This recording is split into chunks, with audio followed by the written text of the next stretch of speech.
Hey YouTube, have not made a video in a long time. I've been kicking back and just watching the market. So what I wanted to talk about today though was a term used on comments made on some of my videos. Even though I have not been making any, I get a lot of comments still on the videos that I've made. And one of the most common comments that I get on videos in which I've sold gold or silver, every once in a while, I will get someone that will say he has weak hands. And I always just kind of laugh because people using that term on those videos just don't understand what that term even means. So I thought I'd explain it. The term weak hands is a term used on investors or traders who don't have the conviction to follow their own strategy or plan. They get easily spooked off. And what I did was the exact opposite of that. My strategy and plan, for people that are familiar with my videos, know that, my gosh, I've been stacking since the 80s. I've sold a time or two when the prices have gone way up, and I've bought a bunch when the prices have gone way down, and that has been my strategy. And so when earlier this year, when prices started booming way up to new all-time highs in gold, I started selling on the way up, and I sold my last batch when it was up near $2,000 an ounce.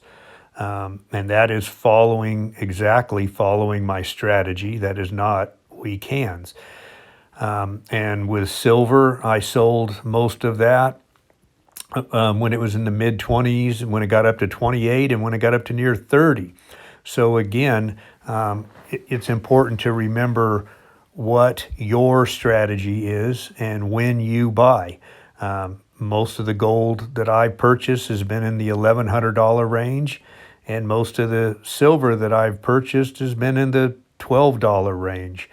So when you're making more than doubling your money, that certainly goes directly in line with my strategy, which again, that is not weak hands. And it's funny, if you look at some of the actual definitions of weak hands, another example or a common denominator amongst people with weak hands are those that typically buy when the prices are going way up, and then they sell when the prices go down. Now that, my friends, is a case of weak hands. So if you're going to use the term, I want you to know how to use it correctly. Anyone's always more than welcome on my videos to come on there and throw comments. And I'll throw back. So welcome to Cole Silver channel.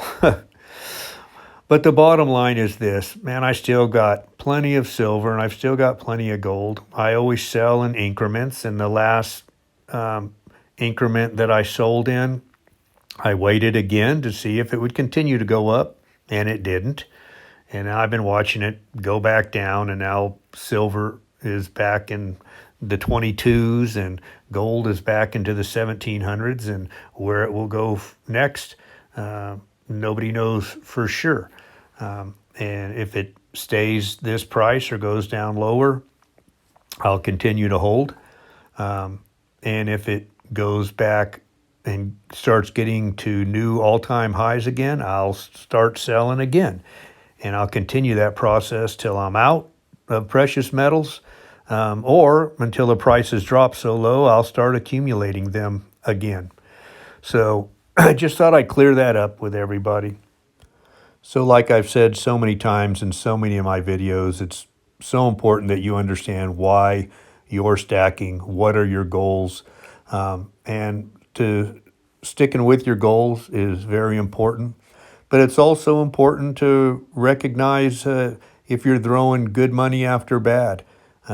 So you can't you always have to be able to be flexible and make adjustments no matter what your plan or your strategy is. Life changes occur, markets change, presidents change. And so you have to be flexible and make adjustments along the way. So continue to get educated out there, read books and documents that are not put out by those that are selling metals. And that way you'll get the best information and you'll make the best decisions. I wish you all the best. You all have a good one, you too. Bye.